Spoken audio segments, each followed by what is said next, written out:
দেশের মানুষ অনেক সচেতন, নির্বাচনকে ঘিরে সাম্প্রদায়িক দাঙ্গা সৃষ্টি হওয়ার মতো পরিস্থিতি নেই, এমন কথা জানিয়েছেন ধর্ম উপদেষ্টা আফম খালিদ হোসেন।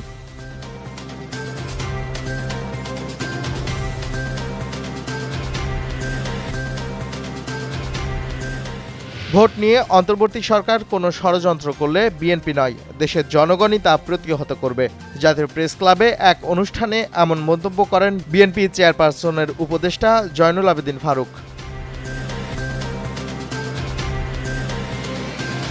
রাজধানীর বিভিন্ন এলাকায় অভিযান চালিয়ে নিষিদ্ধ আওয়ামী লীগ ও এর অঙ্গ সংগঠনের ৬ জন নেতাকর্মীকে গ্রেপ্তার করেছে ঢাকা মহানগর গোয়েন্দা পুলিশ। বিষয়টি নিশ্চিত করেছেন উপ পুলিশ কমিশনার মোহাম্মদ তালিবুর রহমান।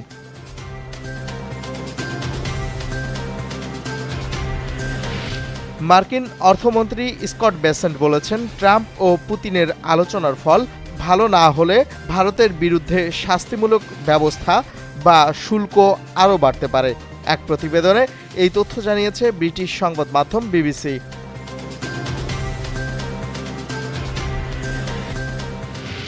দুই বাংলাদেশির বিরুদ্ধে সন্ত্রাসবাদের সঙ্গে সম্পৃক্ত থাকার অভিযোগে মালয়েশিয়ার আদালতে মামলা দায়ের করা হয়েছে।